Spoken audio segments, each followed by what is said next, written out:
അടുത്ത സെറ്റ് എന്ന് പറയുന്നത് സ്കിന്നാണ്. ക്വിക്ക് സ്കിന്നാണ് ഇതിലെ ആദ്യത്തെ ആക്ഷൻ. ക്വിക്ക് സ്കിന്ന് വളരെ പെട്ടെന്ന് നിങ്ങൾക്ക് റീടച്ചിങ് ചെയ്തെടുക്കാൻ വേണ്ടിയിട്ടുള്ള ഒരു ആക്ഷനാണ്. മാനുവലായിട്ട് കൺട്രോൾ ചെയ്യാൻ പറ്റുന്ന ഒരു ആക്ഷൻ കൂടിയാണ് ഈ ക്വിക്ക് സ്കിൻ എന്ന് പറയുന്നത്. റിവേഴ്സ് ഹൈപാസ് മെത്തേഡൊക്കെ ഉപയോഗിച്ച് ചെയ്യുന്നതിന്റെ കുറച്ചും കൂടി അഡ്വാൻസ്ഡ് ആയിട്ടുള്ള ഒരു സെറ്റപ്പാണ് ഇതിനകത്ത് ഞാൻ ചെയ്തു വെച്ചിട്ടുള്ളത്. ഇത് റൺ ചെയ്ത് കഴിഞ്ഞാൽ ഒരു മാസ്ക് ആയിട്ടായിരിക്കും വരുന്നുണ്ടാവുക. Black mask. ഇതിലെ വൈറ്റ് കളർ സെലക്ട് ചെയ്ത് ബ്രഷ് എടുക്കുക. ഫ്ലോ ആവശ്യാനുസരണം അഡ്ജസ്റ്റ് ചെയ്ത് കൊടുക്കുക. ഐഡിയലി ഒരു 50%. ഇനി സ്കിൻ ഏരിയക്കകത്ത് മാത്രം ബ്രഷ് ചെയ്ത് കൊടുക്കാം. സ്കിൻ ഏരിയ സെലക്ട് ചെയ്യാനായിട്ട് ഞാനിവിടെ സ്കിൻ സെലക്ഷൻ കൂടെ ഉപയോഗപ്പെടുത്തുന്നുണ്ട്. Skin selection. ഈ ആക്ഷൻ ഉപയോഗിക്കുമ്പോൾ ഇമേജിലെ സ്കിൻ ടോൺ മാത്രമായിട്ട് സെലക്ട് ചെയ്ത് വന്നിട്ടുണ്ട്. പുറത്തുള്ള ഭാഗമൊന്നും സെലക്ട് ചെയ്യില്ല. സബ്ജക്റ്റിനകത്തുള്ള സ്കിൻ ടോൺ മാത്രമായിരിക്കും സെലക്ട് ചെയ്യുക. പക്ഷേ സ്കിൻ ടോണിന് സമാനമായിട്ടുള്ള മറ്റ് കളറുകൾ ഉണ്ടെങ്കിൽ അതുകൂടെ സെലക്ഷനിൽ വരുന്നതായിരിക്കും. ഈ മാർച്ചിങ് ആൻഡ് ഒഴിവാക്കാനായിട്ട് Ctrl+H പ്രസ് ചെയ്യുക. Command H in Mac. ഇനി നമുക്ക് ഹൈസിൽ ഫ്രീ ആയിട്ട് തന്നെ ബ്രഷിന്റെ സൈസ് വലുതാക്കി ധൈര്യമായിട്ട് ബ്രഷ് ചെയ്യാം. കാരണം നമ്മൾ സ്കിന്ന് മാത്രമേ സെലക്ട് ആയിട്ടുള്ളൂ. കണ്ണോ അല്ലെങ്കിൽ മറ്റ് ഏരിയകളൊന്നും സെലക്ട് ആവില്ല. അപ്പോൾ നമുക്ക് കുറെ കൂടെ ഫ്രീ ആയിട്ട് ബ്രഷ് ചെയ്യാനായിട്ട് സാധിക്കും. ഇതിനകത്ത് പിമ്പിൾസ്, ബ്ലെമിഷസ് ഒക്കെ ഞാൻ കീപ്പ് ചെയ്തിട്ടുണ്ട്. മറ്റ് എഡിറ്റുകളൊന്നും ചെയ്യാതെയാണ് ഇത് ചെയ്യുന്നത്. സ്കിൻ സെലക്ഷൻ കൊടുത്ത സ്ഥിതിക്ക് നമുക്ക് ഡിലീറ്റ് മാത്രം ചെയ്താൽ മതി. ബട്ട് ഇതിനകത്തുള്ള ഓർണമെന്റ്സിന്റെ പാർട്ട് പെടാതിരിക്കാൻ വേണ്ടിയിട്ടാണ് നമ്മൾ ബ്രഷ് ചെയ്തുകൊണ്ടിരിക്കുന്നത്. C, this is the before and after. കുറച്ച് ഫാസ്റ്റ് ആയിട്ട് തന്നെ സ്കിന്ന് കറക്റ്റ് ചെയ്തെടുക്കും എന്നുള്ളതാണ് ഇതിന്റെ പ്രത്യേകത. ഇനി ഇത് ടേൺ ഓൺ ചെയ്ത് കഴിഞ്ഞാൽ ഇവിടെ നിങ്ങൾക്ക് കാണാം റീടച്ച് എന്ന് പറയുന്ന ഒരു ലെയർ കാണാം.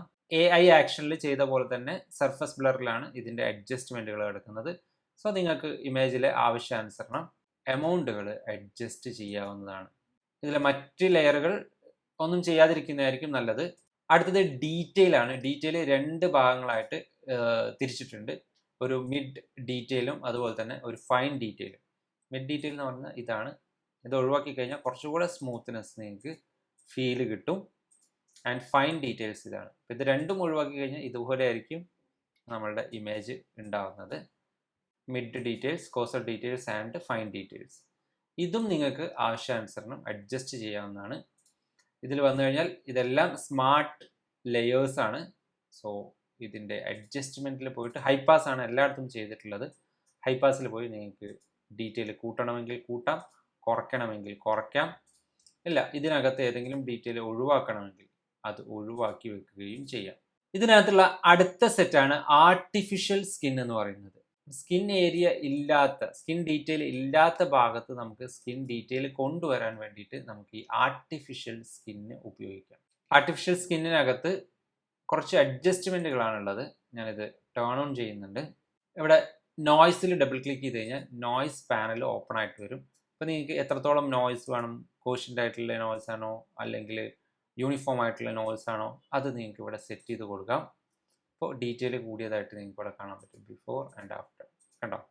അടുത്തത് ഫിൽട്ടർ ഗാലറിയാണ്. ഫിൽട്ടർ ഗാലറിക്കകത്ത് ടെക്സ്റ്ററൈസ് ചെയ്ത് വെച്ചിട്ടുണ്ട്.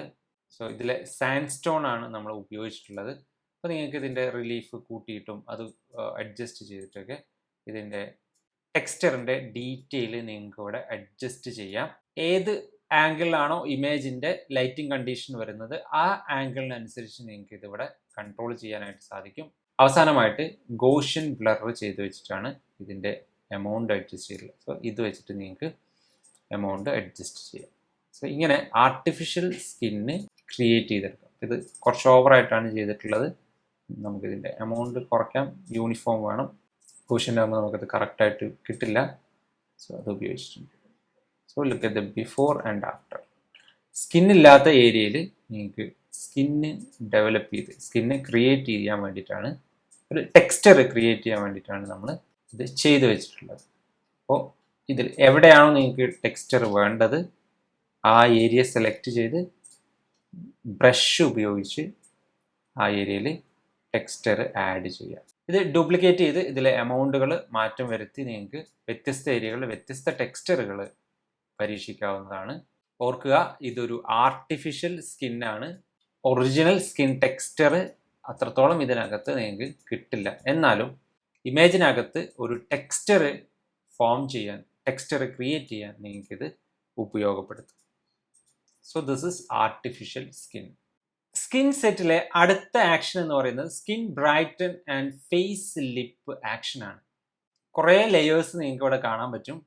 ബ്രൈറ്റൻ സ്കിൻ ടോൺ എന്ന് പറയുന്ന ലെയർ ഉണ്ട്. ഇതാണ് സ്കിൻ ബ്രൈറ്റൻ ചെയ്യാൻ വേണ്ടിയിട്ട് ഉപയോഗിക്കുന്നത്. ഇത് നമുക്ക് മറ്റൊരു ഇമേജിൽ പരീക്ഷിക്കാം. ആദ്യം ലിപ് കളർ, ലിപ്സ്റ്റിക്കിൻ്റെ കളർ ചേഞ്ച് ചെയ്യാൻ വേണ്ടിയിട്ടാണ് ലിപ് കളർ ലെയർ ഉപയോഗിക്കുന്നത്.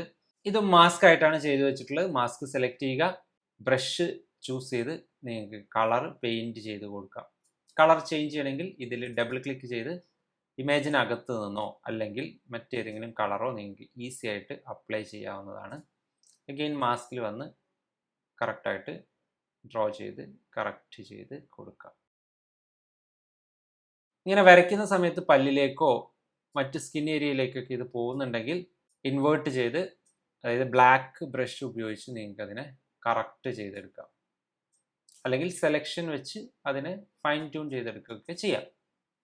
കളർ ഏത് വേണമെങ്കിലും എപ്പോൾ വേണമെങ്കിലും ചേഞ്ച് ചെയ്യാം. കംപ്ലീറ്റ്ലി നോൺ ഡിസ്ട്രക്റ്റീവ് ആയിട്ടാണ് നമ്മളിത് സെറ്റ് ചെയ്തിട്ടുള്ളത്. അടുത്തത് ഡാർക്കൺ ലിപ്പാണ്. ലിപ്പിനെ ഡാർക്ക് ചെയ്യാനും ലിപ്പ് ലൈനർ ക്രിയേറ്റ് ചെയ്യാനും മേക്കപ്പിൽ ഉപയോഗിക്കുന്ന ടേംസ് ആണ്. ലിപ്പ് ലൈനർ ക്രിയേറ്റ് ചെയ്യാനൊക്കെ വേണ്ടിയിട്ടാണ് ഇത് ഉപയോഗിക്കുന്നത്. ഇത് വരച്ചതിന് ശേഷം ഒപ്പാസിറ്റി കുറയ്ക്കുന്നതായിരിക്കും നന്നാവുക. മാസ്കിൽ ക്ലിക്ക് ചെയ്യുന്നു ആൻഡ് ബ്രഷ് ഉപയോഗിച്ച്, വൈറ്റ് ബ്രഷ് ഉപയോഗിച്ച് ഞാനിവിടെ ലിപ്പ് ലൈനർ വരച്ചു കൊടുക്കുന്നു. അല്ലെങ്കിൽ ഡാർക്കൺ ചെയ്യണമെങ്കിൽ അങ്ങനെയും ഇത് ഉപയോഗിക്കാം. ഞാൻ ലിപ്പ് ലൈനറാണ് ഉപയോഗിക്കുന്നത്. ഇനി ആവശ്യാനുസരണം ഇതിൻ്റെ ഒപ്പാസിറ്റി അഡ്ജസ്റ്റ് ചെയ്ത് കൊടുത്താൽ മതി, ബിഫോർ ആൻഡ് ആഫ്റ്റർ. ഇപ്പോൾ ഇത് വേണ്ടെങ്കിൽ ഇത് ഓഫ് ചെയ്യാം. ലിപ്പ് ലൈനർ മാത്രം മതിയെങ്കിൽ അത് മാത്രം മതി. ലിപ്പിന് ഒരു ഡയമെൻഷൻ ക്രിയേറ്റ് ചെയ്യാൻ വേണമെങ്കിൽ ഇത് ഉപയോഗിക്കാം. അടുത്തത് ഫേസ് കളർ ആൻഡ് സാച്ചുറേഷൻ ആണ്. ഫേസ് കളർ യൂണിഫൈ ചെയ്യാനും സാച്ചുറേഷൻ യൂണിഫൈ ചെയ്യാനും വേണ്ടിയിട്ടുള്ളതാണ്. ഇത് തന്നെയാണ് നമ്മൾ നേരത്തെ AI ഫ്രീക്വൻസി സെപ്പറേഷനിൽ ആക്ഷനിൽ ഉപയോഗിച്ചത്. സോ അത് ഇവിടെ നിങ്ങൾക്ക് ഉപയോഗിക്കാം. ആവശ്യാനുസരണം നിങ്ങളുടെ ഇമേജിൻ്റെ കളർ ഇവൻ ടോണിലേക്ക് കൊണ്ടുവരാനും സാച്ചുറേഷൻ കളർ ഇവൻ ടോണിലേക്ക് കൊണ്ടുവരാനൊക്കെ ഇത് ഉപയോഗിക്കാം. അടുത്തത് ബ്ലഷസ് ആണ്. ബ്ലഷസ് ക്രിയേറ്റ് ചെയ്യാൻ വേണ്ടിയിട്ട് തന്നെയാണ് ഇത് കൊടുത്തിട്ടുള്ളത്. ഉദാഹരണത്തിന് നമ്മുടെ ചീക്ക് ബ്ലഷസ്, അതുപോലെ തന്നെ ഐലാഷസ്, ഇതൊക്കെ ക്രിയേറ്റ് ചെയ്യാൻ നമുക്ക് ഈ ലെയർ ഉപയോഗപ്പെടുത്താം. കളറൊക്കെ ചേഞ്ച് ചെയ്യാം. നിങ്ങളുടെ ആവശ്യത്തിന് ഇമേജ് സെലക്ട് ചെയ്ത് അതിനകത്തുനിന്ന് കളർ പിക്ക് ചെയ്യാവുന്നതാണ്. അതുപോലെ തന്നെ പെയിൻറ്റ് ചെയ്യാനും ഇത് ഉപയോഗിക്കാവുന്നതാണ്. കളർ പെയിൻറ്റ് ചെയ്യാനായിട്ട് ഇത് ഉപയോഗിക്കാം. വ്യത്യസ്തമായിട്ടുള്ള പെയിൻറ്റുകൾ, കളറുകൾ സെലക്ട് ചെയ്ത് പെയിൻ്റായിട്ടും നിങ്ങൾക്ക് ഉപയോഗിക്കാം. ഇതിൻ്റെ ഒപ്പാസിറ്റി ആവശ്യാനുസരണം അഡ്ജസ്റ്റ് ചെയ്താൽ മാത്രം മതി. So that's it. അടുത്തത് ഡോഡ്ജ് ആൻഡ് ബേൺ ലിപ്പാണ്. ലിപ്പിന് 3 ഡയമെൻഷൻ കൊടുക്കാനൊക്കെ വേണ്ടിയിട്ട് നമുക്ക് ഡോഡ്ജ് ആൻഡ് ബേൺ ലിപ്പ് ഉപയോഗിക്കാം. ഇതൊരു മാനുവൽ മെത്തേഡാണ്. ഫ്ലോ ആവശ്യാനുസരണം അഡ്ജസ്റ്റ് ചെയ്തതിന് ശേഷം ഡയമെൻഷൻ വേണ്ട ഏരിയകൾ ബ്രഷ് ചെയ്ത് കൊടുക്കുക. സോ ഡിജിറ്റൽ മേക്കപ്പ് വേണ്ട എല്ലാ കാര്യങ്ങളും ഇതിനകത്ത് സെറ്റ് ചെയ്ത് വെച്ചിട്ടുണ്ട്. So look at the before and after. So lip correct ചെയ്യാൻ വേണ്ടിയിട്ടും അതുപോലെ തന്നെ സ്കിൻ ടോൺ കറക്റ്റ് ചെയ്യാൻ വേണ്ടിയിട്ടുമാണ് ഈ ഫേസ് ആൻഡ് ലിപ്പ് ഉപയോഗിക്കുന്നത്. ഇതിനകത്തുള്ള അടുത്ത സ്കിൻ ബ്രൈറ്റർ എന്ന് പറയുന്ന ഒരു ആക്ഷൻ കൂടെ ഇതിനകത്ത് ഉണ്ട്. നമ്മുടെ ഡൾ ആയിട്ടുള്ള സ്കിന്ന് അല്ലെങ്കിൽ ഡാർക്കർ ആയിട്ടുള്ള സ്കിന്നിനകത്തൊക്കെ ഡയറക്റ്റ് നിങ്ങൾക്ക് അപ്ലൈ ചെയ്യാവുന്ന ഒരു ആക്ഷനാണ്. ബ്രഷ് ഉപയോഗിക്കുന്നു, മാസ്ക് ആണ്. ഇതിൽ ജസ്റ്റ് ബ്രഷ് ചെയ്താൽ മതി. ഇത് ഇത്ര കഷ്ടപ്പെടേണ്ട. നമ്മളുടെ സ്കിൻ സെലക്ഷൻ ഉപയോഗിച്ച് കഴിഞ്ഞാൽ സ്കിന്ന് സെലക്ട് ചെയ്ത് തരും. അത് ഉപയോഗിച്ച് ബ്രഷ് ചെയ്ത് കൊടുക്കുകയോ അല്ലെങ്കിൽ ആൾട്ട് ബാക്ക് സ്പേസ് ഉപയോഗിച്ച് നിങ്ങൾക്ക് എൻറ്റയർ സ്കിന്നിൽ അപ്ലൈ ചെയ്യുകയോ ചെയ്യാം. നോക്കുക, ബിഫോർ ആൻഡ് ആഫ്റ്റർ. സ്കിന്നിൽ മാത്രം നല്ല ബ്രൈറ്റർ കളർ ക്രിയേറ്റ് ചെയ്യാൻ സാധിക്കും. ഇതിന് ശേഷം നമ്മളുടെ ഫേസ് ആൻഡ് ലിപ്പ് ഉപയോഗിച്ച്, ഫേസ് കളർ ഉപയോഗിച്ച് നിങ്ങൾക്ക് ഫേസിൻ്റെ കളർ കറക്റ്റ് ചെയ്ത് കൊടുക്കാവുന്നതാണ്. ഇതിലെ കളർ ആവശ്യാനുസരണം നിങ്ങൾക്ക് അഡ്ജസ്റ്റ് ചെയ്യാം. ഇയാളുടെ സ്കിൻ ടോൺ തന്നെയാണ് വേണ്ടതെങ്കിൽ അതിൽ ക്ലിക്ക് ചെയ്ത് ആ സ്കിൻ ടോൺ പിക്ക് ചെയ്തെടുക്കാം. വേണ്ട അഡ്ജസ്റ്റ്മെൻറ്റുകൾ ചെയ്യാം. And brush over there. അപ്പോൾ ഇവൻ ടോൺ ആയിട്ടുള്ള സ്കിന്ന് നിങ്ങൾക്ക് ക്രിയേറ്റ് ചെയ്യാൻ പറ്റും. ഇവിടെ നമ്മൾ സെലക്ഷൻ ഓൾറെഡി ചെയ്ത് വെച്ചിട്ടുണ്ട് കേട്ടോ. Ctrl H ഉപയോഗിച്ച് അത് ഹൈഡ് ചെയ്തതാണ്. ഈ ഒരൊറ്റ ആക്ഷൻ കൊണ്ട് സ്കിൻ സംബന്ധമായിട്ടുള്ള പ്രശ്നങ്ങളെല്ലാം ഒറ്റയടിക്ക് പരിഹരിക്കാൻ പറ്റും. നോക്കുക, ബിഫോർ ആൻഡ് ആഫ്റ്റർ. ഇതിനകത്ത് സ്കിൻ സെലക്ഷൻ ആണ് അടുത്തത്. ഇത് ഇപ്പോൾ 2 തവണയായിട്ട് നമ്മൾ ഉപയോഗിച്ചു. സ്കിന്ന് മാത്രം സെലക്ട് ചെയ്യാൻ വേണ്ടിയിട്ടാണ് ഈ സ്കിൻ സെലക്ഷൻ ഉപയോഗിക്കുന്നത്. ഓർക്കുക, ഇത് ഉപയോഗിക്കുന്ന സമയത്ത് സ്കിൻ ടോണിന് സമാനമായിട്ടുള്ള കളറുകൾ സബ്ജക്റ്റിൽ ഉണ്ടെങ്കിൽ അതുകൂടെ സെലക്ട് ആവും.